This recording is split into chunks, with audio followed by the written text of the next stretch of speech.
Hello Nidorinas and Nidorinos, I'm KingNido, and today it is the Holon Allies going up against the Pastoria Hydros, and as they're starting out with their Champions Path and Sea Guardians deck respectively, let's have a look at this tale of the tape between these two sides, as the Holon Allies are the only team yet to win a game this season, and they have the capacity to be extremely powerful, but they're going up against the Hydros, who are sitting one spot out of a top 5 position, and they want to get back to victory road and that Champions game. So with that said, let us know in the comments below who you think is going to win this matchup. Will it be the rainbow decks? Will it be the water decks?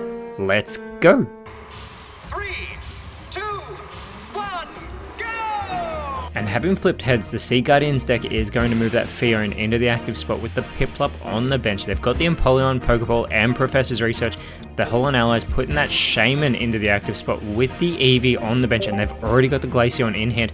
This deck does generate fighting and water type energy, but here we go in our game 1 of our best of 3 series, and it is the Floatzel being pulled for the Hydros. They are free to play that Pokeball to get a basic Pokemon, and they get the Weasel, which is fantastic for that Floatzel, but the Professor's Research, they're going to get another 2 cards out of this deck. They get the second Piplup, they get the second Empoleon, but they need that Prinplup if they want to get that powerful Empoleon online, who does require 3 energy for that Aqua Jet. They do send it over to the Holon Allies, who pull their Irida, and they've got their own Professor's Research. They've also got the Rocky Helmet in hand, and they do get a Gabite and the Garchomp, but they need the Gibble if they want that Garchomp to finally get online. They've also got that Cynthia in this deck that does boost the power of Garchomp and that Dragon Claw by an extra 50, but they move that Rocky Helmet onto the Shaman plus its first energy. It is a colorless Pokemon, so it can use either energy, whereas that Glaceon does require 2 water, the Garchomp requires a water and a fighting, and it is that second Floatzel being pulled for the Hydros as they're looking at which one they want to use, and they're going with that promo set Floatzel that they were able to draft this season, but they get a first energy onto the Fion as well. There is that Cynthia that we just mentioned being pulled by the Holon Allies as they do move that Glaceon onto the bench. With that Ice Beam, it can paralyze the opposing Pokemon, and they are going to get the energy onto the Glaceon instead of the Shaman. This is a very interesting play. They know that the next energy being generated is a fighting energy, which is no good to the Glaceon as the Hydros pull their own Irida as well, and they do get a second energy onto the Fion with this Water Pulse. It does 40 damage, but it also puts the Shaman to sleep. No coin flip required. It will be the allies who need to flip a coin to wake it up, but the Fion does take 20 damage back from that Rocky Helmet, and here's the coin flip, and the allies flip the tails, so the Shaman is left there to do nothing as the second Glaceon has been pulled. This is actually quite good that or questionable really, because the allies can't retreat the Shaman. If they'd put a water energy on it, they could use the Irida to restore 40 health, so unfortunately for them, it is an easy target for this Fion to take off the bench. They do move an energy to the Glaceon, and the Shaman will wake up, but it is too little too late. This Fion is free to take it off the board. And the Hydros pulling their second Professor's Research. They are going to play that, getting their second Weasel and a Manaphy. Now that Manaphy with that Oceanic Gift can generate energy in the energy zone to move to the benched Pokemon, but they're already getting a lot online, so there's no need to play that Manaphy. They've moved the Weasel onto the bench, and the Fion takes the Shaman off the board. Another 20 damage from that Rocky Helmet back onto the Fion. They may play that Irida soon, as the allies can't go on the offensive with this Glaceon. This is the risk for the Holon Allies and these rainbow decks. If they don't generate the energy needed, they can't go for the offenses, and that's very limiting for this Glaceon. It does get the Giant Cape, so it is going to boost its health up to 110 from 90, but it's another fighting energy going onto it, and it only requires 2 water energy, but they've only been able to generate 1 so far, and the next energy again being generated is the fighting energy. As the Hydros pull their second Manaphy, they get a second energy onto the Prinplup, and they play the Irida, so this Fion is going to be back at full strength. The Hydros are in full control at the moment. They've got both Floatzels online, and the Piplup backing up this Fion with the Water Pulse. Another 40 energy being taken, and it puts the Glaceon to sleep. The allies do flip the tail, so Glaceon is going to stay asleep for this turn, but they pull their second Irida, and we can see it, not this turn, but their coming turn, they are going to be able to get a water energy onto it. They restore the health of Glaceon by 40, back up to 110. They get a third fighting energy onto this Pokemon that only requires 2. They are going for another coin flip. They do flip the heads. Glaceon is awake. but this could be the crucial moment. Fiona only has 60 health. Glaceon can take it out in one turn. The Piplup has gotten its third energy. There's still no Prinplup in hand for the Hydros. Another Water Pulse, another 40 damage onto the Glaceon, and it is asleep again. Another coin flip. They need the heads, and they get the tails. This is terrible for the Allies because they could have gone straight on the offensive. They finally pull the Gibble, and they're starting to generate water energy here. They need to decide what they want to do. They are going to play that second Irida, so they will get the Glaceon back up to full strength. If it had awoken, it could have taken that Fiona off the board right now. They do get a second water energy onto it. They do not want to risk anything. Now the Allies need to know that they're going to generate a fighting energy soon as they flip another tails. Glaceon stays asleep in that active spot. As finally the Prinplup has been pulled for the Hydros, they do immediately put it onto the Piplup as well. And these Floatzels are starting to get their one and only required energy as another Water Pulse onto the Glaceon, taking it down to 70 health, sorry. Losing 40 health, but another coin flip, and they get that all-important heads. And this is a fantastic moment. They have just pulled a Shaman as well, but they need to decide. They immediately move a water energy onto the Gibble, who has now become a Gabite. They need to generate a fighting energy as soon as possible, because one of those Floatzels, the one with the attack, the wound, that is sitting on the far right for them, can get an additional 60 damage thanks to Glaceon already having taken damage, and the Allies are well aware of that. They are needing to decide. Do they just want to go for the elimination of the Fiona? They have the power, but Glaceon will not outlast it. And they are going to discard an energy. No, they're not. They are going to stay with the Glaceon in the active spot. They are very uncertain of. They've already lost a point. They go for the Ice Beam. They do get their first point by taking the Fiona off the board. They get the coin flip in the process. They don't need to worry about whether or not that Fiona's paralyzed, even though they did flip the tails. They have leveled the playing field here in game 1. And it's actually the Prinplup for the Hydros because they have the Empoleons in hand. They pull their second Irida. They immediately move that Empoleon with the Aqua Jet. It's already set up. It does 80 damage. It also does 30 damage to one of the benched Pokemon.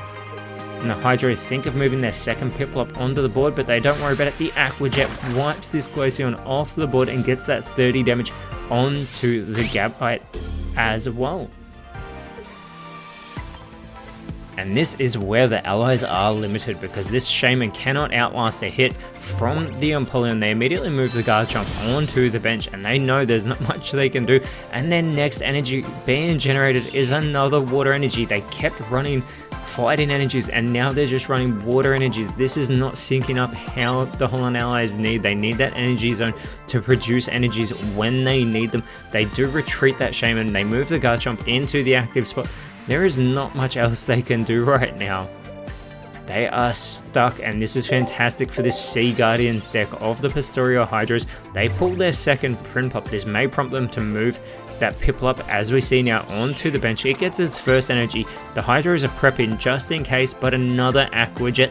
80 damage onto the Garchomp, 30 damage onto that benched Shaman. They are maximizing their damage, and Garchomp isn't even safe to move to the bench. The Allies trying their best. They have all the firepower with these decks, but they need that energy zone to work for them to get these wins, and they are yet to win a series this season, and this game 1 in this best of 3 series has not gone at all how they needed.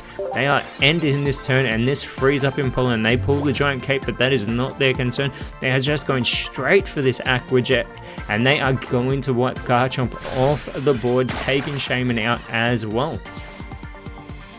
Unfortunately for the Allies, they did not retreat that Garchomp to the bench because it still would have been eliminated, adding an extra point for the Hydros. But here we go with our table reset into game 2, and the Holon Allies do flip the heads. They will be going first with this Gold Rush deck, and we can see that Gimmighoul and Wormadam in hand. The Gimmighoul able to go onto the bench. The Hydros with that Pacific Rim deck. They've got the Finneon and the Tentacle with their evolutions in hand as well. The Finneon going into the active spot, but here we go. The Hydros trying to take the win in game 2. The Allies want to take it to a game 3, but regardless, that game 3 will still happen because it counts toward our leaderboard. The Goldango being pulled for the Allies. They are going to play the Professor's Research, and they get the Burmy. They get the Mothim, and the key thing with that Mothim is it has a 0 retreat cost for this deck.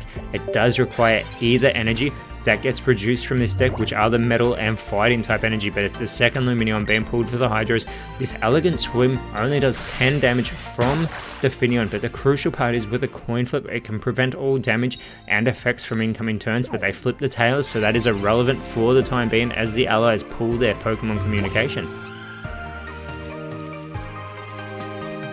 See those two Adamants in hand, and with that Pokemon communication they can send a Pokemon back into the deck and shuffle it, getting a different random Pokemon card out of their deck. They go with the Wormadam, and in return they do get their second Gimmighoul. Now it's a matter of do they want to set up the Gimmighoul on the bench or start setting up this Goldengo.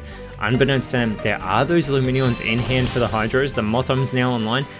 If they move that Goldengo, it will save them that Gimmighoul, because they only have one turn before that Gimmighoul is surely taken out by those in-hand Lumineons of the Hydros. And they think of going with the Chesterflage. With the Chesterflage, it is similar to the Finneon, but no, they're not going with the Chesterflage. They're going to evolve that Gimmighoul into the Goldengo, but after retreating it, they've moved the Mothom into the active spot. They know that it can outlast the hits from the Hydros. They don't want more damage being done to the Goldengo. A very interesting play from the allies as the Hydros do move that Lumineon onto the bench, plus one of their tentacles having just pulled the second one, and these two Pokemon only require 1 energy each. This waterfall from the Lumineon, 50 damage to the Mothom, bringing it down to 40 health, and it is going to be the Dawn being pulled for the Holon Allies as another metal energy being generated, shifted onto the Goldengo, the Gimmighoul being moved onto the bench, and they retreat the Mothom, moving the Gimmighoul into the active spot. Again, 0 retreat cost on that Mothom. And the Hydros do pull the Meryl, already having that Azumarill in hand. It does require 2 energy, the Meryl only requires 1, and it receives that now as the waterfalls continue, taking Gimmighoul down to 10 health. As the Giant Cape now being pulled for the Holon Allies, they are getting another metal energy. Now with that scintillating surfing, the Goldengo, it does require at least 1 metal energy, but for every additional metal energy on it, it does get a coin flip where it can do 50 damage for every heads, and it does require 3 energy overall. The Rocky Helmet being pulled for the Hydros immediately moved onto the Lumineon, and the Azumarill is now online as well, getting its second required energy for its own waterfall that does 60 damage. But the Hydros do take that Gimmighoul off the board nice and easy with that waterfall from the Lumineon, as once again the Mothom moved into the active spot. They're aware that it has that 0 retreat cost, so they can make decisions if necessary, and they have that Giant Cape, and they are going to retreat into the Goldengo, 0 retreat cost again. They move the Giant Cape on to that Goldengo, and it will get 2 coin flips. It could do up to 100 damage on the Lumineon, but first they're going to play the Adamant. This will reduce damage to the Goldengo in the coming turn by 20. They need both heads to take the Lumineon off. They get 1. They get only 1 though. The Lumineon is safe. It will get taken down to 40 health. There is that 20 damage being returned to Goldengo thanks to the Rocky Helmet as well. That was a massive one for the Allies. They needed that point to get the Lumineon off the board. That could change how this game ends up going, as the Pokeball does produce that second Finneon for the Hydros. They do move it onto the bench because they've already got the Lumineon in hand, getting it first and only energy required for it. And they are going to retreat the Lumineon as well, moving that Azumarill into the active spot, doing 40 damage thanks to that Adamant that was played. And it is the Nose Pass being pulled for the Allies, and they've got the Probopass in hand. Now that Probopass requires 3 metal energy, as speaking of 3 metal energy, Goldengo does just get its third, so it gets 3 coin flips. Again, it needs 2 of them to be a heads, but it gets the extra opportunity here. It can handle 1 tail, so they get 1 heads. It's a tails, and it's a heads. They are able to take the Azumarill off the board. They get what they need with these coin flips here, taking out that Azumarill, getting their first point here in game 2. Again, the power capabilities of these Holon Allies deck, currently the Gold Rush deck in play, are huge, but they need the right energies on their Pokemon. The Hydro is moving the Tentacruel into the active spot. They get the Giant Cape, which is a good play because that means this Tentacruel does require 3 heads from the Goldengo. As they get that second Lumineon online, they get an energy back onto that Rocky Helmet Lumineon, and the Wave Splash does only 20 damage thanks to the Adamant, taking Gholdengo down to 50 health. And it is the second Probopass being pulled for the Holon Allies here. And they do move one of them onto the bench, and the Mothim gets its first energy hero, fighting type energy that was produced. Now the Allies need to flip 3 heads. And here we go. They get a Tails. That's not how they needed to start. They only get 1 heads at the very end. They get 50 damage onto the Tentacruel, taking it down to 120. Now this may actually keep the Gholdengo in for an extra turn depending on how the Hydros decide to play this. They do use their Professor's Research.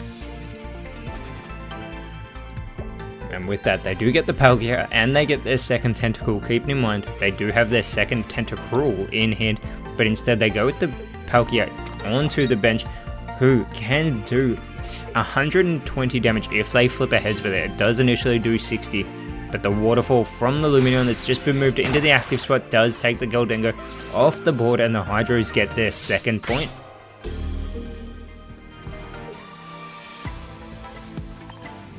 And the Allies, instead of moving the Mothim into the active spot, go with the Probopass. Now that Probopass requires 4 energy to retreat. That could be a costly error from the Allies, as Probopass does require 130 damage to be taken. But with that said, the Allies were limited on what they were going to do. It was either the Mothim was going to get taken out by the Lumineon, or the Probopass was going into the active spot, but there's a second energy going onto the Palkia and another Waterfall taking place. 50 damage onto the Probopass as it comes back over to the Holon Allies. They do pull a Pokeball. They've got that Dawn in hand as well, so they could actually move an energy to the Probopass. But at the moment, after just pulling the Burmy, they are just generating fire energies. Again, this is the crucial part for the Allies and these Rainbow decks. They may not always get the energy that is needed of them, as opposed to these Monotype decks like the Pastoria Hydros. They are always guaranteed to get the same, as they play the Irida that was just pulled to restore 40 health of that benched Lumineon, and Palkia gets its third required energy. And the Hydros are just going to go straight for the win. They move that Palkia into the active spot, the Zone Smash. They flip the heads, 120 damage onto the Probopass. They went straight for the win and they were able to take it. They were not messing about. They have won this series, and that is 0-4 for the Holon Allies this season. We are going into our game 3 as they look to try and offset some of this damage that has taken place in these first 2 games. And they are using that Spring Path deck, as they will be going first, having the Eevee in hand. It is the Ice Peak Arena deck for the Hydros, and they've got the Rotom and the Regice and the Swinub all in hand. They have the options here, and they are going to go with the Regice, who does not feel the effects from opposing moves. And it is the Rotom and the Swinub on to the bench, but here we go. And the Allies as well, they do have two Professor's Research, and a Pokeball in hand, as they just pull the Giant Cape. They play the Pokeball, and we can see that they've got a Kadabra in hand. They get the Giratina out of their deck that is the Dragon type. It does require a Grass and Psychic Energy, and that is what this deck produces. They get the X-Speed and the Pokemon Center Lady, thanks to that Professor's Research as well. And we do see the Frostlass being pulled for the Hydros, as the Regice does get its first of 2 required energy. The Alakazam though being pulled for the Allies as they play their second Professor's Research. They get another 2 cards, they get an X-Speed, they get the Rocky Helmet. They can put either that or the Giant Cape, which is what they choose to go with, onto the Eevee to bring its health up to 80, and that Regice does do 50 damage, as the Eevee only requires 1 energy for the quick attack. It does do 10, but if they flip their heads, it does the additional 20, so it will do 30 damage to this Regice.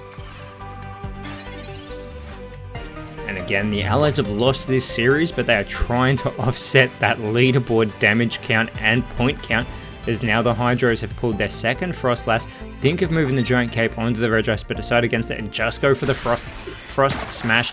So onto the Eevee, 50 damage, leaving it with 30 health remaining. The Abra has been pulled for the Allies. Now that Alakazam does require 2 Psychic Energy. The Eevee goes with the Leafeon that is in this deck, and it only requires 1 Grass Energy plus either a Grass or Psychic. And the Pokemon Center Lady restoring the health of Eevee up to 60, so it can outlast this Regice, but it will only do 10 with this quick attack, this time flipping the tails. However, the Hydros have pulled the Irida, so they can restore the 40 health that has been taken from the Regice, getting it back up to full strength. And the Swinub gets its first energy, as well as the Frost Smash continues from the Regice, taking Eevee down to 10 now. And there is the Leafeon for the Holon Allies as well, and it won't be able to do enough with this Leafy Cyclone to take out Regice, who is up to 110 health, and it's got the Giant Cape on it. Now, if it didn't have the Giant Cape, Regice would have already taken it out. That is the crucial thing, so the Rocky Helmet was never an option here, but they do get that Kadabra online as well. And the Allies are left thinking, are they willing to give up this Leafeon so quickly?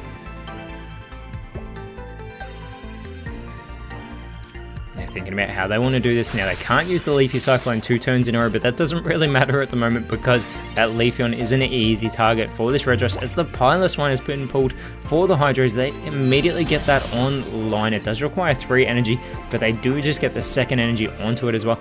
And the Giant Cape goes onto the Regice, which takes it out of elimination range from the Kadabra, sorry, as that 50 damage takes the Leafeon on the board. Now, Kadabra does already have an energy on it, but the next energy being produced is a grass type energy, which could determine what the Allies want to do. They do go with the Kadabra in the active spot, however, and they pull their second Eevee, but they don't have their second Leafeon just yet. They do move the Rocky Helmet onto the Kadabra though.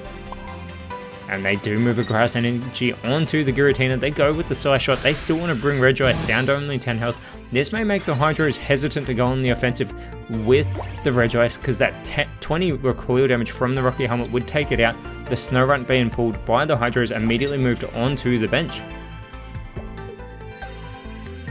And they are still going to retreat that Regice. They're going on the offensive. That hammer in from the Pilus one, 60 damage to the Kadabra. There is the 20 recoil onto the Pilus one, taking it down to 90 health, but the Allies pulling their second Kadabra are going to generate a grass energy on this turn and the incoming turn. This is not what they need for that Alakazam, who does do 80 damage with that Psychic Suppression. It also does 20 damage to any benched Pokemon of the opposing side that has energy on it.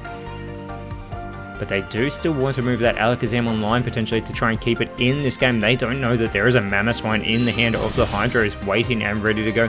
There is that Rocky Helmet. They are using the X speed though. They're going to retreat the Alakazam, and they see the power of that to be more beneficial than the Crisis Dive of the Giratina. But unfortunately, with the Hydros here, they do get a fourth energy onto the Pilus because that Mamoswine still does 120 damage with that Frosty Flattening, and it is about to flatten Giratina even more than that card already is, taking it off the board, and the Hydros get a second point here in Game 3. They are on the verge of a clean sweep over the Holon Allies. The Alakazam moves into the active spot.